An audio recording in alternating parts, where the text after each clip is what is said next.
The internet can be your window to the world, or an open door that lets cyber criminals in. Online theft, webcam spying, and identity fraud are all on the rise. But you can stay safe with Kaspersky Lab, the world's most awarded internet security. Kaspersky protects your money, privacy, identity, and data with technology perfected over 20 years. So keep exploring. Kaspersky Lab will keep you safe online. Learn more at Kaspersky.com. Let's test. Testing mic 1. Testing mic 2. Testing mic 3. There we go. Let's hear it back. Test. See? Look, perfect. Testing mic 3 again. Testing. Test. Okay. Here we go. We're on. Okay. All right. The last episode was so bad, I almost decided to cancel the entire podcast. Oh, man. What would we do without it? What happened was we had MuscleFest is the mecca of hostility. right. What happened was we had so many people on air, and I couldn't get anything out of anyone. Remember, I was sitting there with a couple of people, and I couldn't get anything out of anyone, and I was like, I'm so tired of the show. I gotta go. I need a break. I quit the show midway through. Right. Someone sat down. I don't know what happened, and I was like, I think you left in the middle. I think you left in the middle. Yeah. And it was literally just me. And it was just Greg. And, trying to talk to people. Trying to talk to two autistics. It was so loud. We will not be airing that episode anytime soon. Thank God. We didn't even air we didn't air the episode at all. I was just like, I don't know what to say. Then something happened between the two of you guys at the end of the night, and I saw when this happened, I kind of was happy because I was like, okay, maybe the podcast is done. Because you know what it is? Let me just talk real quick. We've done 58 episodes, right? And I listen to every episode, and I enjoy a lot of the episodes, okay? And then there's episodes I listen to, and it's just we overbook a lot, unfortunately. And people want to do the show. I have a hard time telling them no, especially when it comes to availability. And also, we're always interested in having other characters on the show. Of course. Kind of that lunch table feel. That lunch table feel. Yeah. But sometimes remember the lunch table gets out of hand, and the dean comes by and starts picking out people, hey, you can't sit here no more. And it was like a thing where, like, if you were at a lunch table, usually some guy would stop by, he would talk to you for a little bit, he'll get up and go to another table. Right. Unfortunately, we're not in a lunchroom. No. So there's no table to go to. Right. I know one podcast you can go to. A podcast that we shall not name on the show's podcast ever again. I just want to say, you know who you are. But I listened to Sal's podcast, and he was talking about the old co-host of the show. What did Irina do? I don't know what she did. So apparently she hooked up with Pat, from what I hear. Okay, we don't know that. So we just we did an episode where there was so many people on mic. I just got so annoyed. Then you guys got into something. I was like, okay, maybe this is how we end. Because like I said, we did 58 episodes, and I like a lot of the episodes. But I understand as a listener of our show, it's like there's 6 nobodies yelling and screaming about open mic sometimes. We still have that other 2.5 hour episode with Conrad Roth. Right, and we can't even hear it. And I love Conrad. I would like to have him on every week if I wanted, if he was available to do so. Right. But partly it's my fault as a host because I wasn't really steering the direction of the conversation too well. Yeah. And it's like I said, it's there's so much selection out there in podcasts now, and why go to 2 morons from Staten Island for humor? And sometimes their autistic friend, right? Like guys are talking about you two and me, right? So I understand, like as a listener, and then some, and people. I've heard some people turn around and go, all those guys do is bash people on their show, which we've never shied away from naming names. I think that's important. I don't want to censor anyone. If someone wants to come on the show and they have a beef with a particular person, I don't go ahead, name the name. I understand the name is not worth naming because it's usually somebody that no one in America has an idea of. I think what you're like kind of conjuring up here is that we're all a bunch of nobodies. You know, like so even like when people are naming other people's names and stuff like that, you're talking about people who are really irrelevant. Right. But you're on an irrelevant podcast. What do you want me to tell you? You know, and also there's other episodes where we don't bash anyone. We praise some people on the show. So I just want to clear that up. Yeah. I think that's important on top of the show to let people know who might have been offended over things we've said. And also, listen, 99% of the stuff we say on this show is in jest.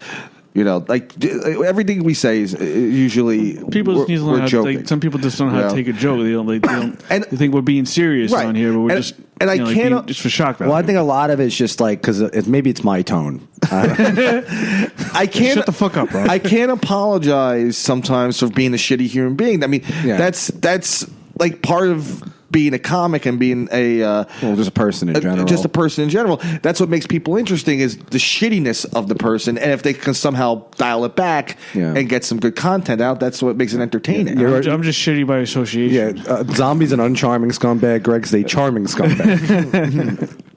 So it's like, we live in a crazy society where people, unfortunately, don't understand that's usually a character. You know, like you're playing a character. It's not like you're the real person all the time. You know, I mean, that would be unbearable. But on an hour podcast, an hour-long podcast, we're playing characters. And if someone's name is brought up, we're just gonna fucking fuck around a little bit. I like to smack people around. You know, just gotta try not to name certain bowling alleys. Yeah. Right. Well, that was for legal issues. And that was a situation. I would say this. Like I said, I don't want to. We talked about this off air, and I don't want to get into anything with the slant host. Talking about Sal. Yeah. I don't want to get anything. Why don't you throw his last name in Social Security? I listened to. I listened to it naturally, and whatever. Look, Sal has the right to say what he wants, and he has the right to feel what he wants. The one thing I would say is that if you're going to talk about something, you got to know the facts. And he knew, and his feelings are validated. That's how he feels. Oh no, I admit that I've taken so many shots, but they're only jokes. Yeah. You know, I mean, but like here's the thing: sometimes you can't hide behind the microphone. Like, and also you can't hide behind the fact that like they're just jokes, right? You know, and if he got like offended, I'm like, well, listen, I guess I'm sorry. You know, that's the most insincere apology I could ever make. No, I don't want to get into but I want to just say this real quickly. There was a situation with a bowling alley, and I told people privately. We can't talk about. We still can't kind of talk about it. There was a situation with the bowling alley, and what he said on his show was completely wrong. Yeah, it's not true. And it wasn't true. I wouldn't just go out of my way to ruin someone's business. I don't know if that's what he said on it. I don't know if that's exactly what he said, but when I listened to it, that's how I took it. If you're going to talk about something, especially something, I understand that he's not getting thousands of listeners and, whatever. That's neither are we. Neither are we. That's not a shot at anyone. But if you're going to talk about something that I haven't even talked about on my show, and I didn't even tell, he never reached out and was like, hey, what's the story and what's this, that, but he had an opinion about it, which is fine, but the opinion was wrong and he had no facts. And that's my only objection with his rant that he went on his show for 20 minutes about me and you leaving his show. That's my only objection. Everything else, God bless him. Yeah, no, of course. If that's how he feels, that's how the guy feels. That's fine. If you hate me and Rob, go listen to that episode. What's the name of the episode? Slant Radio. I think it's called Dusty Mike. Something. Yeah, Dusty Mike. It was just their last episode. It was their last If episode. you really do hate me and Greg, go listen to that episode. If you want an inside look, on the pain. I wish Zombie would have, before we started the podcast, would have listened to the episode. I know. I did. You were a year too late.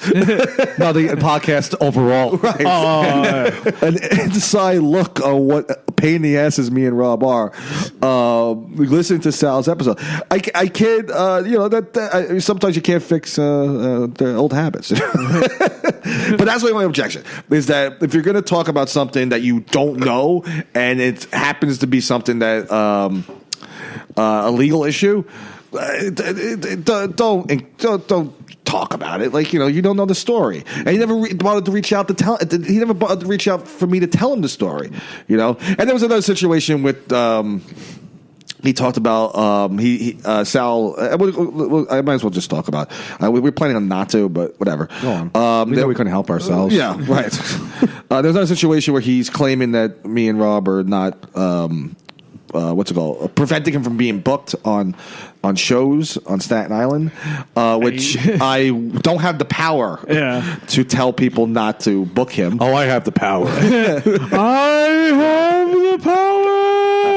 No, he claimed that first off, he was referring to Bichetti's show at Legends that was 2 weeks ago, and he claimed that I removed him from the flyer, which wasn't. You didn't even make the flyer. I didn't make the flyer. Someone else who made the flyer. I didn't produce the show. He called me the producer of the show. I technically didn't produce the show.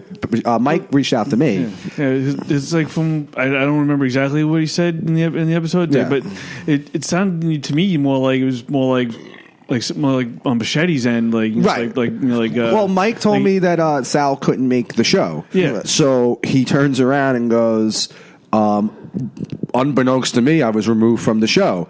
Well, the guy that was technically putting the lineup together was Mike, and you told him he couldn't make it. So Mike most likely just removed him from the flyer. So, Mike didn't make the flyer. I'm just the middleman in between Mike, Bichetti, and the group of comedians that we were producing the show with. Nick makes flyers. Pat was producing the show, finding the venue, hosting the show.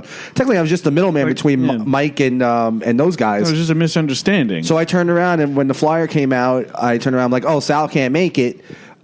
Just take his name off the flyer because he's not going to be there. Why would we have him? And plus, we have like 12 comics on the show. Yeah. If you're not going to be there, then we're going to take your name off the flyer. Yeah. We're going to add another name. And then he got upset by this, which is the most bizarre thing to get upset by. If you come out and say it's like, oh, even if you say you might not be able to, you think you might be able to do it, but you're not sure.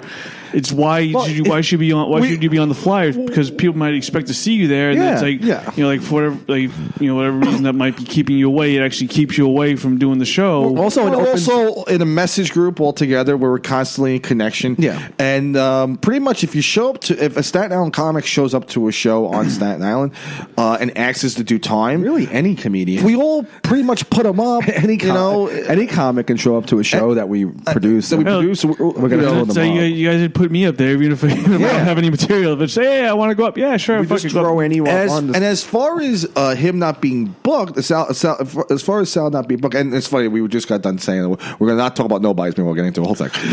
We can't help it. Listen, we're a bad podcast, okay? We're bad Greg and Rob podcast. So, bad. As far as the new listeners don't like us. Right.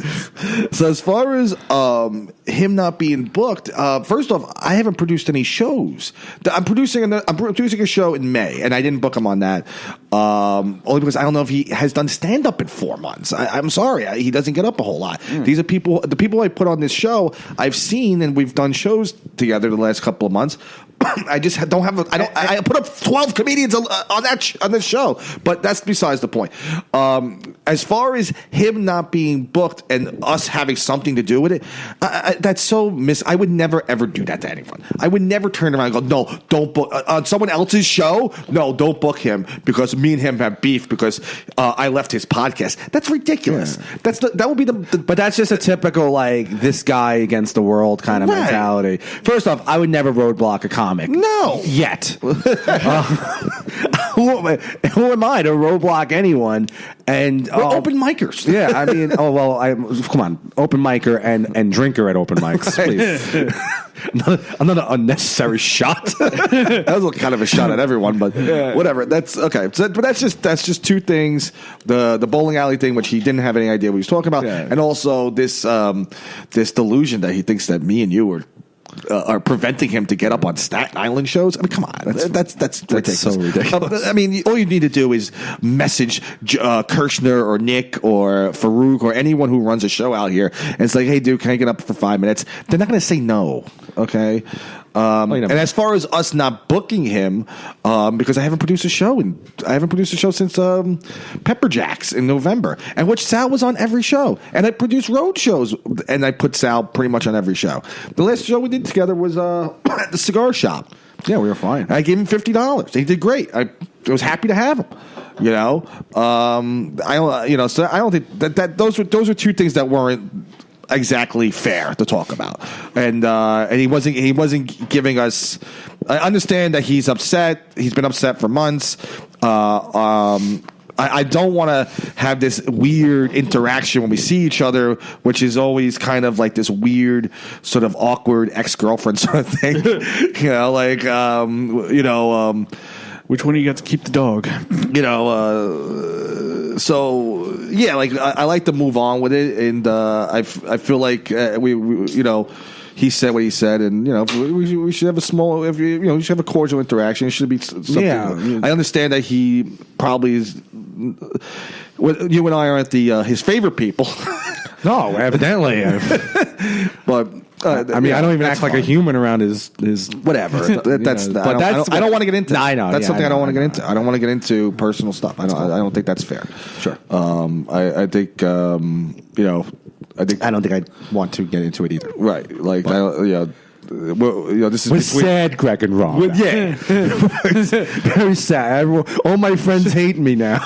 We're sobbing glum. Yesterday, last week, Zombie yelled at me. Fucking. Well, that if I can explain, Baggate? I just like one thing you were let's just say quite inebriated. Right. That's true. So that was a factor. It's like me. It just like I don't know, like I can't explain the exact reason, but it just really irks me something terrible when people try to insist something that I know is not true. Like you were really insistent that I had brought. Well, I thought you brought the bag.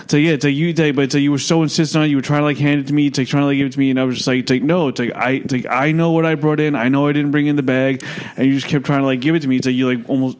Seemingly wouldn't let me leave without the bag. 10 minutes later, I noticed that the bag was probably in the other bag. The purple bag was in the JanSport bag. Either way, it wasn't my bag, baby. Yeah, it's not my bag, man. So moving forward. Yeah, that's the part of onward to glory. How long did that take? 16 minutes. All right, so you can stop listening now.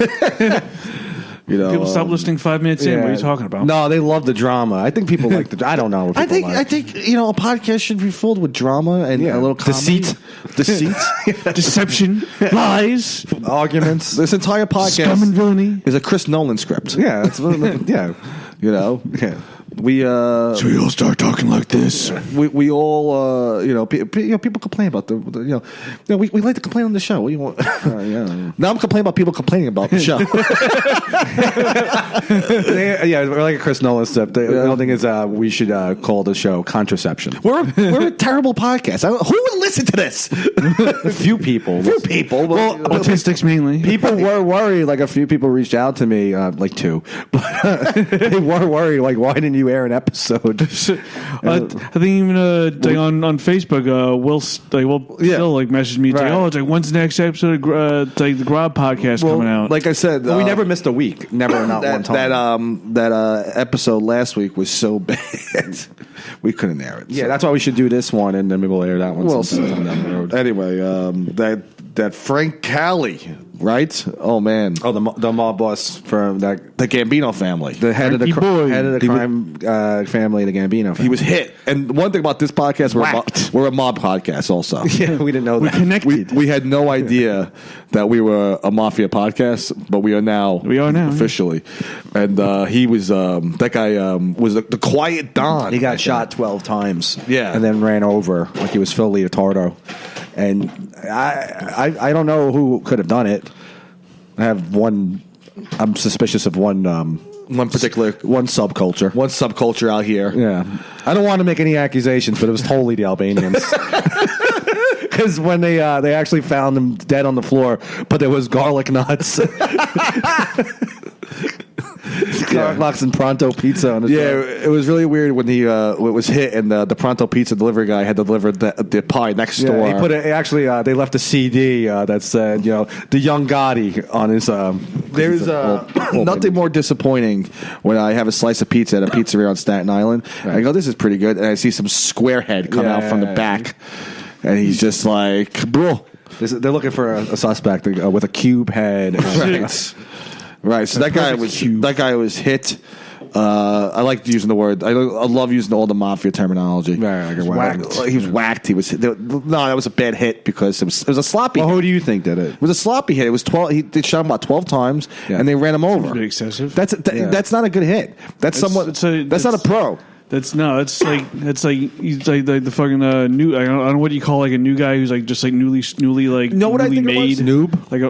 Is that like someone who's like freshly like a freshly made man? First off, that was someone who's trying to get made. If that's the case, that would never ever happen because this is a boss. So a wannabe wouldn't do it. Someone can't make their bones by killing a boss because that person. What are we talking about?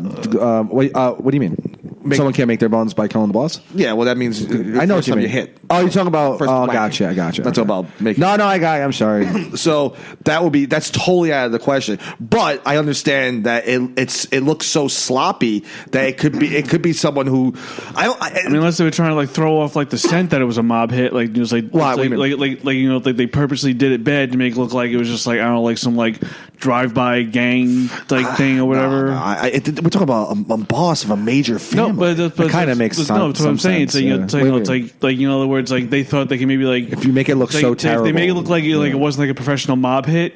Then like cops say it's like, oh look, you shot 12 times and run over. It's like it's like this isn't like a professional like mob hit. Right, it wasn't one of their own that did this. It's like like maybe like they hired they try to make it look like they hired some outside guys to do it. I honestly think they subcontracted the job basically. Yeah, because I think also it could have been because he was a heroin kingpin. And heroin's a huge epidemic across the entire city. Staten Island is like a heroin like three-way. This borough specifically, and it could have been where it could have been like a disgruntled parent found out about him. The more I read into the story, that could be the case. And also,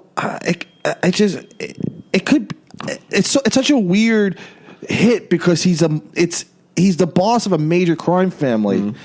And the hit was done so sloppy, so it's hard to figure out. And I don't think it's inside the mafia. I don't think it's the Italian mob who did this because I don't think they would sanction the hit because he wasn't going anywhere. Well, he was also lured outside. No, so he wasn't. I'm sorry. I'm just saying he was lured outside. He was lured outside. Yeah. So he knew the person. Like it's weird because I know that block because I've driven on it before, and like he's surrounded by neighbors. It's not like he's just the one house on the block. Like the reason why I don't think it was the Italian mob, and I know the Italian mob always has rules against drugs, especially heroin. Yeah, but those rules have thrown out the window. They've been thrown out the window for years. Business has been different. Yeah. I mean, I've heard like there's been stories about just like last month they made like 25 jerk off kids, right? Like just in that family alone, like just like the highest level of people just being made. But the reason why I say it, I don't think it was an inside. I don't think it was another family. I don't think it was an inside mafia deal. Is because he was making so much money. And I don't know. Well, also he was quiet. He was like really well respected. No, he was well respected. No one. He was the opposite of John Gotti. Right. No one even knew who he was. He wasn't so flashy. There was a rumor he wasn't even the boss of. It just come out now. He's the boss of the family, but everyone thought it was Gene Gotti, right? Yeah. Well, Gene Gotti had just got released from prison, I think, last January, and people thought he would just assume the role as boss. So, who I think it was. I don't know. I like the disgruntled parents. I mean, that's just such theory. I kind of like Zombie's theory where they made it look so bad that they don't get implicated in anything. Yeah. Yeah. Where it's like, oh, it's not part of it wasn't one of our guys, right? Because our guys wouldn't do that. But maybe they just got some. That's I also the other thing. It's such a high. The thing is, I don't know what the mafia is anymore because it's such a high risk murder when you take out a boss of the family, of course, right? yeah. But I don't know. Obviously he was the boss of the Gambino family, but what does that even mean anymore? Like, is that just like, is it this? And maybe some gangsters listen to this goes, I'll show you what it means. Yeah. That's it. The podcast is over. I'm gonna killed. Here's the thing. When I'm a big Sal Colorado fan. When John Gotti killed Paul Castellano, right? He stepped in immediately, right? Gotti stepped right in and took over the family, and it was the height of the mafia. Yeah. And the guys on the streets were making a ton of money. So with this situation, there was no incentive because you would imagine street guys were making a ton of money dealing heroin. Yeah, of course. Especially, like I said, like in this there was this no area incentive. specifically, it's big money. Yeah. I mean, I thought about joining the business, the heroin trade, years ago. I mean, I couldn't find anyone to outsource me, but I mean, why wouldn't you though? Like, why wouldn't you want to dealing drugs? I don't understand. I understand like the mafia code behind, but also the mob was always paranoid about because drugs are real. Like they never considered gambling real crime. It wasn't, or prostitution. It's not really a crime to them, but drugs is like a real crime, and like their clientele and like the civilians dying they had a problem with, right, like they don't care about the guys in between, they just care about everyone, I'm just glad mob culture is back. It's a fascinating subculture. Definitely gave young filmmakers some content to work with. They're gonna write like a script. I'm a huge fan of the mob movies. I'm a huge fan of the I watched what's going on with it? You all right? Yeah, just what's a happening? little like confusion. I ordered like a package. My mother saying went to my parents' house, but I should have come here. Yeah, you got problems. We have a dead boss on Toad Hill right now. Yeah, you talk about your thing. Ignore me for now. We have a dead boss, and you're missing packages. So Frank, may rest in peace, Frankie. I think he was like so gangster that he's gonna have like a cult following after this. Do you think he was like one of those like how I don't think Gotti so. was? What was so interesting really about the guy? He was a quiet. I mean, there's something boss. cool about that though. I mean, like someone like me, like I like a strong silent type. I think the funniest mob thing that's happened the last 6-7 years was the LMB Square beef over the pizza recipe. Yeah, but that's not even true. I heard that wasn't true, but the fact that rumor got out there that the two pizzerias got into a fight over pizza sauce, that's hilarious. Well, the mob is so different, and the LMB owner got shot. The mob still exists. Like the mob is they're smart enough to tell people, I guess, that they don't exist. They've had less eyes on them since 9/11. Right. And that's not, and also 9/11's not 5 years ago anymore. That's almost 20 years ago. So they've had less eyes on them, and maybe that's why they went into the most lucrative of the crime world. The most lucrative business of the crime world, which is dealing drugs. Because there's just no one's really paying that close attention to them. I think it's great for New York. I think crime should go up. And, I'll tell you one thing: it's going to be bad for the mayor. Because the Republican mayor cleaned up the streets, and this guy's allowing this stuff to happen. He's such a fucking... I'm sorry, I don't want to get into why you don't like the mayor, but he's so oddly shaped. I told you I went to Gracie Mansion once, right? I went to Gracie Mansion once. Very dusty. Okay. Very dusty. The entire place. Disgusting. But I think it's good for New York. Right. I think crime will go up. We'll start seeing a lot of people moving. And that'll be it definitely scared the shit out of like Williamsburg hipsters. Let's hear this Alexandria Cortez talk now. Yeah, I know. When there's a mob hit in her fucking borough, what's she going to talk about? Where's she from? The Bronx? Or She's Queens? from Queens. Well, she's from the Bronx, but she's the representative from Queens, right? Queens. Yeah, typical hipster bitch. She's so annoying. Who would like her? She's hot though. She's hot. Slamming. but she has a weird face. She looks like a cunty college professor. Who would like her? Could you imagine sitting with her and listening to her talk and she going ba ba ba ba ba? Fuck you! Shut up, you fucking bitch! I don't speak. You know what? If we had a conversation, me and Cortez, I'd be like, I don't understand you. I don't speak Nacho. I don't speak Nacho, Cortez. I don't speak Spanish. Her and her first two names. First two. I know it's her last name. Go with one name, Alexandria. Who could It's even like abbreviate her name AOC. It's like I thought. Yeah. It's like I honestly thought. It's like when I hear that, I think like AOC is like I don't know, like some sort of like group. Like I was thinking, like, group, yeah, like, I was- organization. I- like, it's like what is the AOC? It's like no, it's just Alexandra. I want to see AOC DC. You know what I mean? Exactly. Thunderstruck. Yeah. Give it all back to the fucking minority. Thunderstruck by a garbage They're can. really, the Democrats are really bad. There's not a likable Democrat. There really isn't. All politicians suck nowadays. Well, you know what though? I mean, look, I'm not The really popular ones. I think I'm a true moderate, okay? Because I know nothing about politics. I'm a true I go by the person. I'm a true moderate, a.k.a. Trump supporter. Go ahead. I'm a true moderate. I don't really care about the person. But I tell you what, I like Ted Cruz better than any Democrat. I think he's a likable guy. You ever seen a video of Ted Cruz playing basketball against Jimmy Kimmel? I have. And Jimmy Kimmel is like talking so much shit going. He's like, and he's out of breath. It's the most embarrassing thing. And Jimmy Kimmel thinks like he's doing this. He's embarrassing himself. Yeah. He's out of breath. He's like, those kids, those Parkland kids. And Ted Cruz is like just like dribbling the ball. He's in great shape. He's like making solid points while shooting threes. Yeah. He clearly won, but people are so dumb, and everyone's like, "Oh no, Jimmy Kimmel standing up for kids." Jimmy Kimmel's out of breath. 30 seconds in, making no sense. 15 years ago, that would have been funny if it was against someone like, you know, in the Bush administration, Republicans, right? You know, like today, like I just don't. I think we're being a Republican and being a conservative is like the underdog. Yeah, and I identify with underdogs. I did 12 years ago when Obama ran. Yes, you know, I like a fucking like where I like a good underdog story. That's what I mean. That's why it's like when you know, we know a lot of liberals. They don't understand that when you take Donald Trump versus Hillary Clinton 3 years ago, whatever it was, you made a billionaire jerk off seem like the underdog, and that's what that's no. Unlikable you got to be. That's the media to make Donald Trump look so fucking likable. True. That was the issue with the whole thing. Trump was never likable. No, he wasn't. Like, he was never like. I'm talking until he ran for president. Because then it was like, oh, this guy's he's sticking out like a sore thumb, right? And he's not only sticking out like a sore thumb, but he has the loudest voice. When he was running against 13 Republicans, he was great. And you're watching this guy, and you're going, and midway through that first debate, I remember watching it and just going, oh shit, he has a shot of winning. He was hilarious. Like you didn't think, like remember, like when he turned around.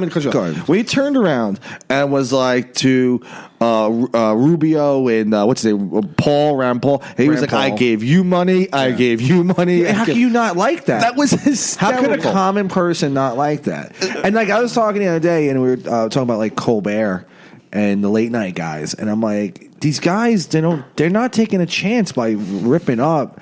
Like Donald Trump, they would be taking a chance if they defended him. Obviously, like if they were like really in defense of him. I'd like back in my mind, I've been like thinking, maybe it was a conspiracy among like comedians or like popular TV hosts to like to get Donald Trump elected just so they could have somebody to make fun of. It's like, it's like, well, he's a talking point. It's like, I was like, yeah, but it's like it's because like because of the stuff he says. Like, it's basically ammunition for them to make jokes.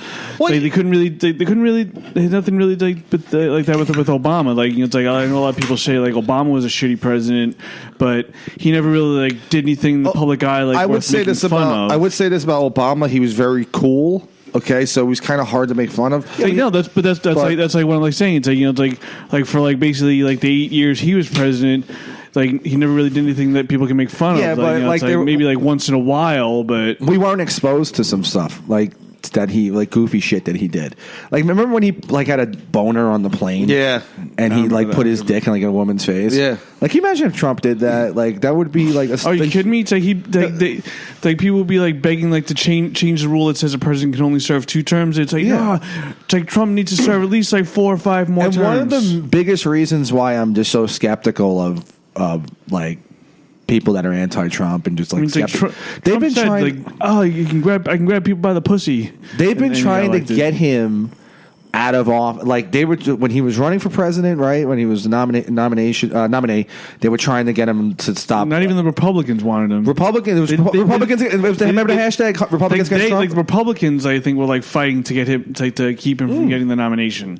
We're talking about 2015. Yeah. We're not talking about even when he had. This is when there was 12 other candidates. They were like, it's about time Donald Trump's actually just go on. That's it. That's enough. But I understand. It's like, if you're like just like a regular like ordinary like citizen, and you support Trump because you like share his beliefs, like that's one thing. It's like, but shouldn't it like clue you in? It's like what kind of like it's whether or not he's worthy of being president. It's like when the very party that he's running with, like.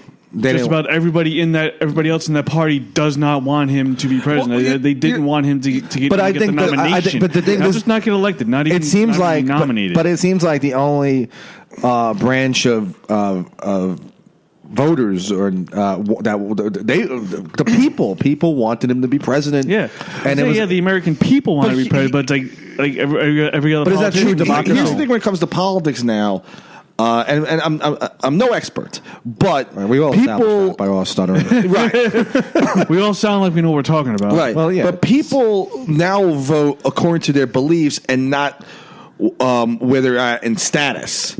You know what I mean? Like the middle class. Like the middle class right now votes Republican because Republicans cater more to the middle class, right?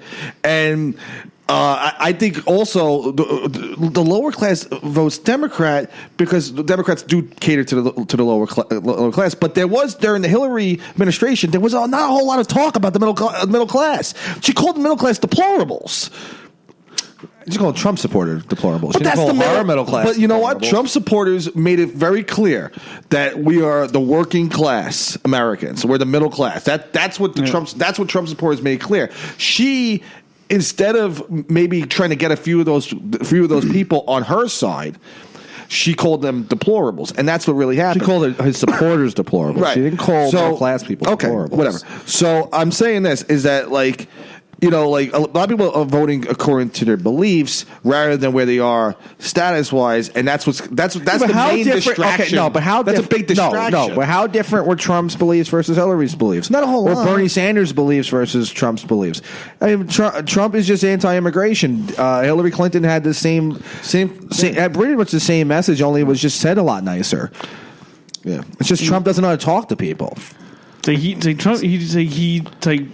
He basically like Trump is like the no filter Paul of the political world. Like he has no filter. Just no one knows who no filter Paul is, except for a few Opie and Anthony fans. Well, it's like maybe like the two people that listen to this podcast. Yeah, that's right.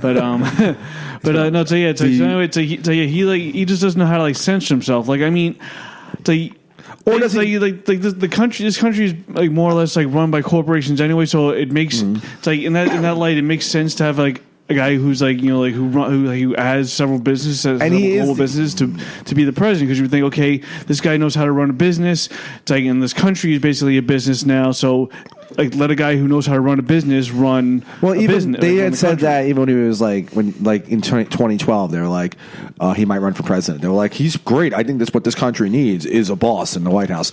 Here's another thing, like he is like the image of like what like we think of a rich person as. Yeah, like he's just like he's like oh that's the richest guy we know. Well, you know, like even the way he looks. like he's far from it. Well, it's like there's like an old I'm not sure how old it is, but joke comedian John Mulaney made where it's like how he talks about like Trump's like his decisions are based on what would a cartoon president do? You know, put his name on buildings, his face everywhere on giant billboards. Saying that's kind of like what Trump did as a businessman. He put, like every building he put up had Trump in big giant letters. I think the funniest thing Trump did during the debates is when he accused Ted Cruz's dad of killing Kennedy. I think that was the funniest goddamn thing. I didn't see. I don't watch politics much, but he really fucking did that. Yeah, he just turns around and Ted Cruz said something about healthcare, and they panned to Trump it was his turn, and just goes healthcare. Okay, whatever. By the way, where was your dad during the Kennedy assassination? Ted Cruz. Ted Cruz was like, what? Excuse me? That's just I mean, see, for him to say something like that, how do his supporters still see? It was was a competent man. It was schoolyard It's like- tactics. It's like, hilarious. It was the funniest thing. Was That's Ted the- Cruz's dad the second gun? Was he the guy on the grassy knoll? Like, I would what the fuck? assume that he was. Right, because Easily. he just turns around and goes, "I know where my dad was during the He assassination." was in New York. He was doing business. Where was your fucking dad, Ted Cruz? and everyone's like in the audience going, "Yeah, I remember where my dad was." Everyone raise your hand if you remember where your dad was during the Kennedy assassination. Everyone raised their hand. My dad was off smoking a joint somewhere. Yeah. Yeah, like everyone rose their hand, and Ted Cruz couldn't raise his hand because he had no idea where his dad was during the Kennedy assassination. But he definitely, in the back of his mind, knew that his father was behind the assassination. Right.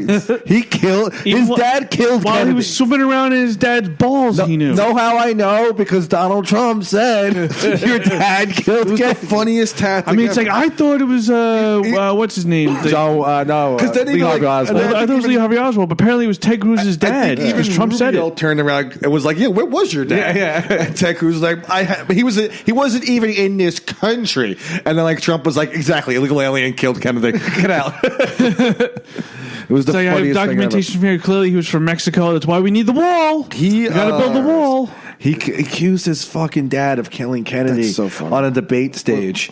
That's literally like my dad can beat your dad up in like fifth grade. It's me. It's like almost like it's absurd. It's like when he uttered the word Space Force. When did he say that? I think it was he wants to like when he wants to, like, right, yeah, like yeah, a military yeah. branch like to deal with like space. I like, don't think there's anything funnier than an American president trying to control outer space. I don't think there's anything anytime a president talks about space, they always sound so evil. I mean, unless he knows something that we don't. It's like, it's like know what's an interesting video? You ever see the guy who claims he blew Obama in a limo? No. You ever see that video? No. Never seen it? There's some guy. is his name Vito? No, some weird. That's good. There's some weird, like homosexual, who. Do you really believe it? He spoke for 45 minutes on it. He That's a long kept talking. He talked about it. He was nervous up there. He's like, I performed fellatio on Barack Obama. He described how big his dick was and all this. He has a shit. big dick. He has a big dick. Yeah, Obama. It's like Yeah, me that's a saying I giant grabbed cock. Melania Trump by the pussy. The problem with Obama's I ate giant her pussy once. The problem with Obama's giant cock, it keeps popping uglies with Michelle Obama's giant cock. She has a giant dick. Those two should just cock fucking get it over with. You know? So they really think so Obama's gay? Is that like a thing? Yeah, he's gay and Michelle's a man. I mean, he definitely like walks like he takes it in the ass. You know, He's kind of gay. He yeah. does have a weird walk. Yeah. He's tight buns. Yeah. always clenched. He's a gay man from Chicago. It's like Jesse Smollett. Right. So, Oh man, have you seen Unacknowledged? What is that? What? I believe. I feel. Have you seen Unacknowledged? Have you not seen? What is that? I don't know what it is. I don't know. Have you not seen Unacknowledged? What is? What Go is watch that? Unacknowledged. I don't know what it is. I can't. Go watch Unacknowledged. Is that the Stephen Greer movie? No. Yes. Yes, it is. Yes, it is. No, listen, man. No good. No, not good. Okay. Human beings are just looking for a mystery. It's a great clip. That's the Joe Rogan experience. Joe Rogan's so little. We just got possessed by the Joe Rogan show. He's 5'2". He's built like a caveman. I love him. I have three heroes. I think I mentioned this at Muscle Fest No. last week. I had three heroes: Joe Rogan, Dave Portnoy of Barstool Sports, anyone that's appeared on the show Jackass, except for Preston Lacey. Exactly. there's something I saw on Facebook. I don't know how true it is, but I think it's like something that Joe Rogan like mentioned on his podcast about the movie Ace Ventura: Pet Detective, trying to say it's like I think they was like showing it to his like 10-year-old, 11-year-old like nephew or niece or whatever. People calling it transphobic. So yeah, saying he's like, oh, I never realized how transphobic this movie was. What does that mean? I never I It's don't like, get it. it's like you never seen Asian. I've seen it, but I've seen it as a I didn't kid. stick It's like with it. okay, it's like well, Not one of my the reason that they just like is maybe like spoil it in case you ever want to see it, but No, it's you like, can spoil it. but just like 30 years old. it's like the movie. Yeah, the movie's 25 years old. Like, but I saw it when I was 10, so that's how old I Right. am. You're 50. I might feel like it. Go on. But it's like, I think like the scene in question is like why like he's calling the movie transphobic is okay. There's a character, a female character. Trying to remember the actress's name. Courtney Cox. No, hold on, All right, you don't need to know the name. But it's okay. But anyway, she's playing it's like supposed to be a football player that like went crazy and had like basically had a sex change operation. Like used to be a man, right? It's like now a woman, and it's like a final scene of the movie. It's like where like Ace Ventura is like basically ripping her clothes off, like trying to like say. I remember. She's really like a man. Yeah. And like see like that's like shaming and everything, and then like there's like a part of it where it's like okay, like reveals that like she still has a dick, like you know, that's tucked back, and then it's this whole bunch of police officers like they said it was people saying that they're all vomiting. It's like but.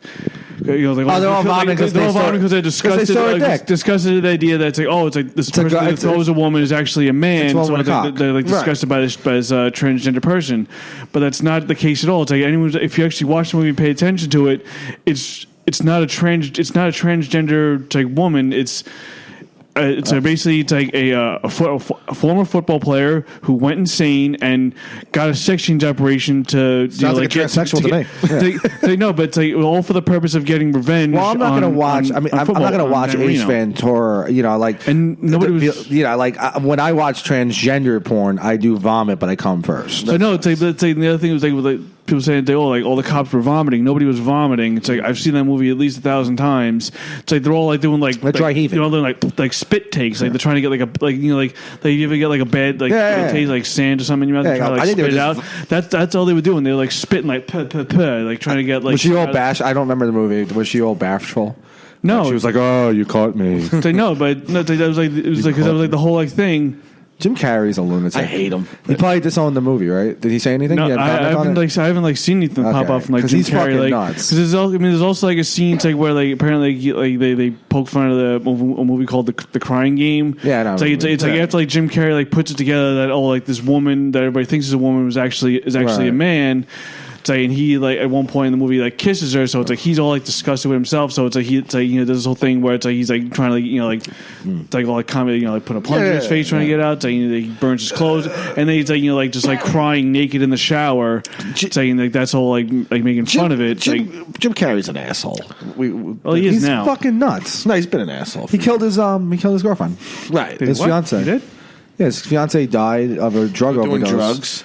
And he used to supply her with drugs. He also gave her like an STD, which drove her into depression. That's why she'd take more antidepressants.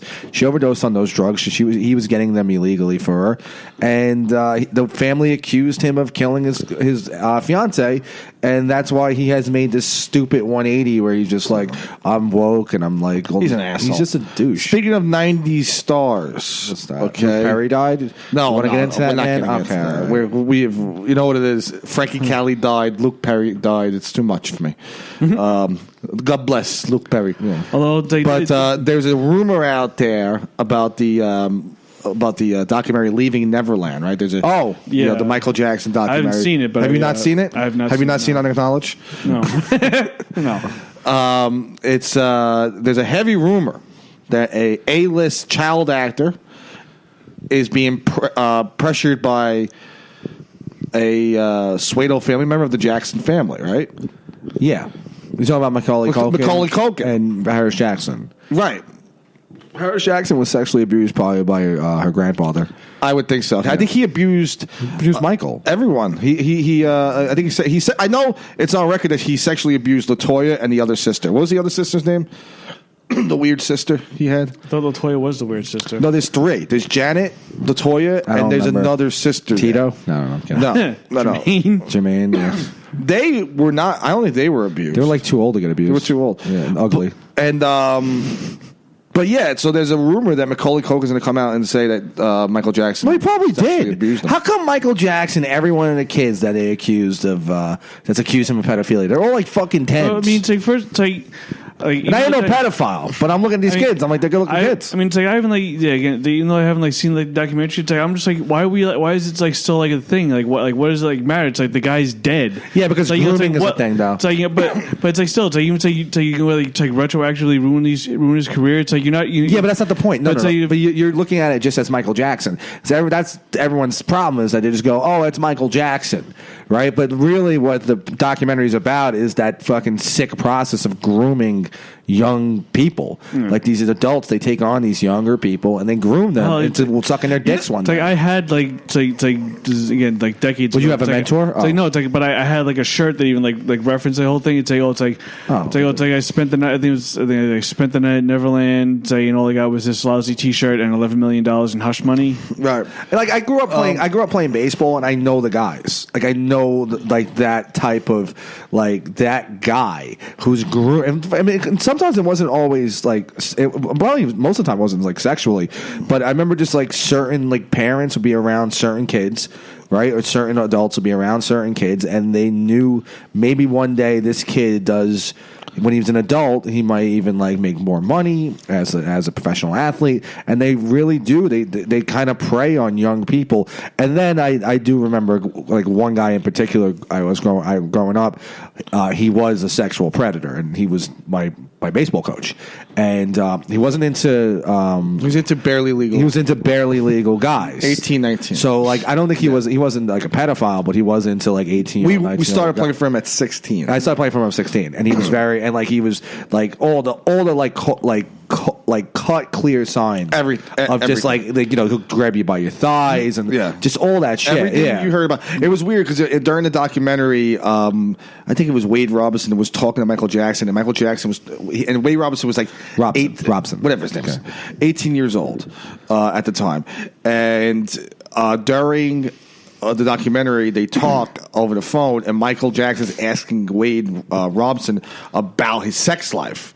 And Wade Robinson was like, "Oh, like that's a little weird. Like, why is he asking about my sex life?" It turned out he was molested, so that's a thing.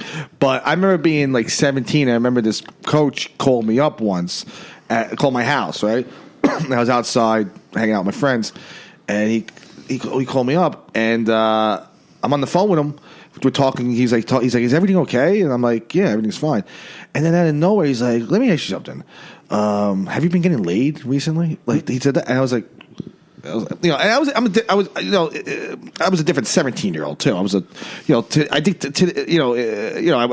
knew better, So I was like, that's fucking weird. Like for him to ask me, I was like, yeah, dude, like I'm good, man. Like I'll see you tomorrow at the game. I hung up the phone, but that's like a weird. But that's the process of grooming. He also gave me like porno sites. Yeah, he send you. Yeah, like he gave me like a whole. Oh, he list. also would give like players condoms and stuff. He told. We're talking about like 18-year-old kids. He told players, "Come over to my house, bring girls, and you could drink in my room."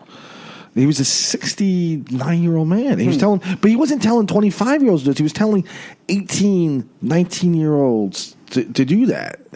Well, one kid got like suckered into, and this is pre-gay marriage. And if you remember how they would legitimize their relationship. Gay people would legitimize their relationship was they would conjoin their bank accounts. That would show that they were together. Yeah, they were right? joint And bank. he did this with one of the kids on the team. Yeah, this guy, and it was like he was like 19 years old, and he was going away to college. And Joe is. I'm sorry. Whatever. The coach was like, "Hey, let's. I'll help you out while you're away at school." He robbed him every dollar. He took all the money when he turned, and after he turned like 21. Yeah, but they had a joint account for like 2-3 years. And at the guy's apartment, he had a room for this guy. Yes, like it was like that. That's this guy's. If you walked into this room, he's like, "No, that's so and so's room." His name was like Flynn. And it was like that's Flynn's room. Yeah. And it was like so weird, and it's like that's just like so when you talk about like the Michael Jackson documentary, and people just like, and I see so many people just going, "Oh, like, why are you disrespecting the dead?" And it's like, well, there's a much bigger story there, and a much more helpful educational story there than just let's take down a pop star, let's just take down a celebrity. Well, the grooming process is a real thing, and I think people should know about that. Well, even R. Kelly's documentary, everyone's like watching that documentary and seeing what he was doing to those women. But the way he brought in those women was similar to Michael Jackson, because all those women had aspirations to become entertainers. They were singers and dancers. That's the same thing with what Michael was doing with these kids. Yeah. All these kids were all pretty much they all were dancers, entertainers. No, all of them were legitimately found, except for James Safechuck. And the most chilling part of that whole documentary, really, is the way Michael Jackson was with those families. The way he kind of like how he kind of barged into the family's homes. Listen, when there's he charmed the parents, right? Because when there's a single man, right? If you're a single man who takes an invested interest in young people, right, and that's the reason why you're friends with. If you're a parent and you're friends with someone through your child, you know what I mean? Then there's something happening. So weird. That's so fucking weird. It's so textbook. Like Michael Jackson, like you see the picture, right? There's a picture of I think it's Wade Robson, his sister, and his mother, right? And it's not a picture of Michael Jackson with a family. It's a picture of Michael Jackson and Wade Robson together, surrounded by Wade's family. Right. That's how it comes across, and that's fucking weird. He's friends with the kid, not the parents. Their common interest. Right? Michael Jackson would never even know that kid's parents. Never even talk to them, if not for their kid. Right. That is weird as shit. It's so fucking also, weird. in the beginning of the documentary, when he's with Jimmy, and he's just talking on the phone, saying how the trip, the best part of the trip was with Jimmy, and we did a great commercial together, and you were the best. That was the best time I ever had, and it was like something you would say to a woman. Yeah. The fuck. And then my favorite part of the documentary also is the second part of the documentary, and they show this first 20 minutes. They show the two guys now starting to grow up, and they're starting to date. They meet women. They get their careers are blossoming. All this shit.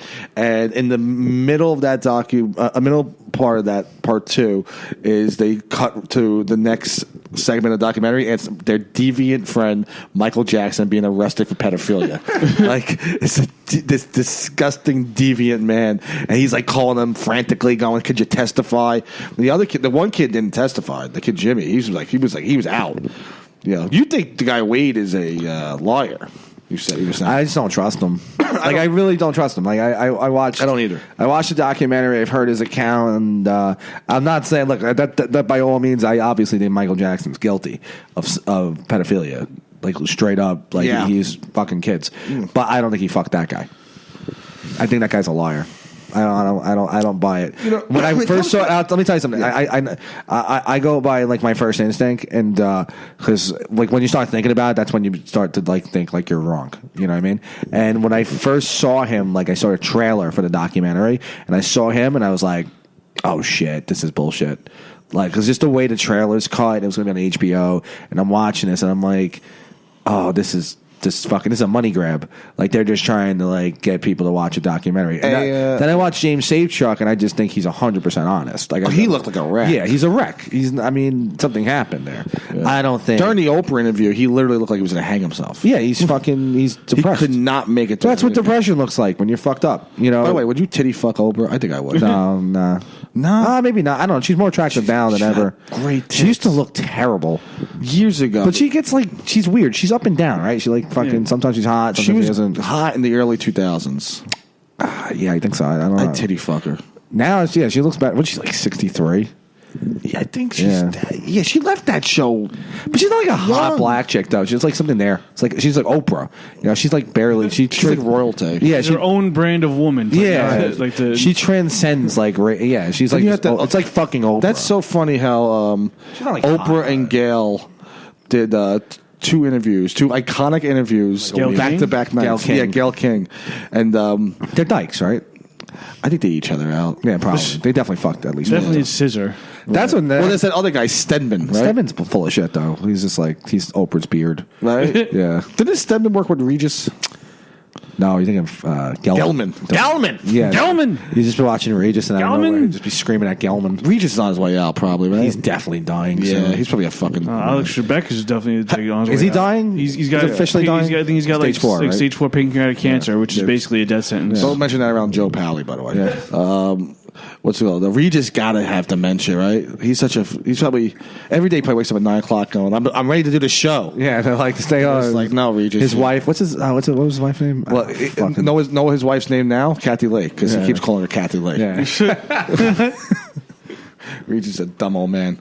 I was going to say one thing before. What much time? 57 minutes. Okay. We want to record another one anyway? I don't care. So let's say one more thing. A better documentary about child pedophilia. We know what it is. Yeah, an open secret, right? Open secret.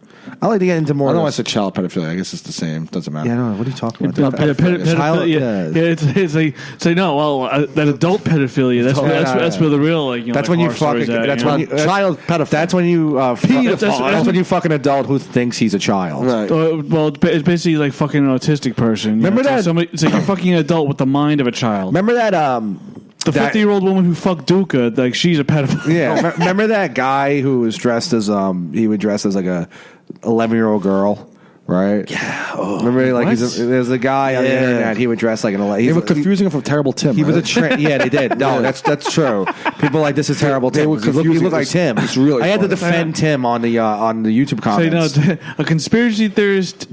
Yes, Tim is definitely like Tim that. got pissed about it. But like a cross-dresser. People thought because it was a major. Definitely not a cross-dresser. It was a major news story, and I guess people like the people that follow Tim were like, "Oh my God, is that Terrible Tim?" And then it started with him just being everyone, and I had to go like, "No, I know Tim. That's not him." What a weird. And then he was like, "Thank you, brother man, for sticking up for me." So like, what happens if you fuck that guy? What He probably doesn't fuck at all. You're a gay man. That's all that happens. It feels like a gray area because if the guy like even like deep down like feels like because like what like the video Rob's talking about, it's hilarious because the guy is not only dressed like a little girl, like he's dressed like a stereotypical little girl, has pigtails, little pink he's dress, fat. He looks like Tim. You ever notice? So weird. You ever notice how like even like the trans community just goes for the most ultimate feminine stereotypes? Right.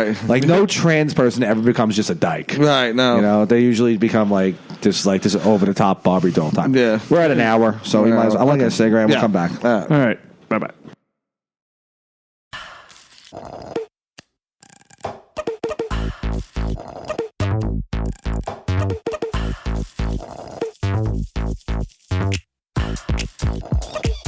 Hear that?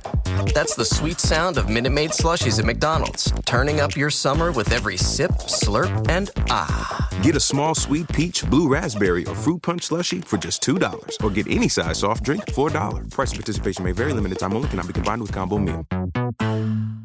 Big news, New York City. The OnePlus 7 Pro 5G is available exclusively at Sprint. Enjoy blazing fast download speeds with incredible reliability and dependable coverage. Get it for just $20 a month. That's a savings of more than 40%. All you need is an 18-month lease and approved credit. Learn more about 5G coverage in your area at sprint.com/sprint5G. After $15 per month credit, apply within 2 bills with new line of service or eligible upgrade on qualifying plan. If you cancel early, remaining balance due excludes tax. Offer coverage not available everywhere. Subject to credit and $30 activation fee and restrictions apply.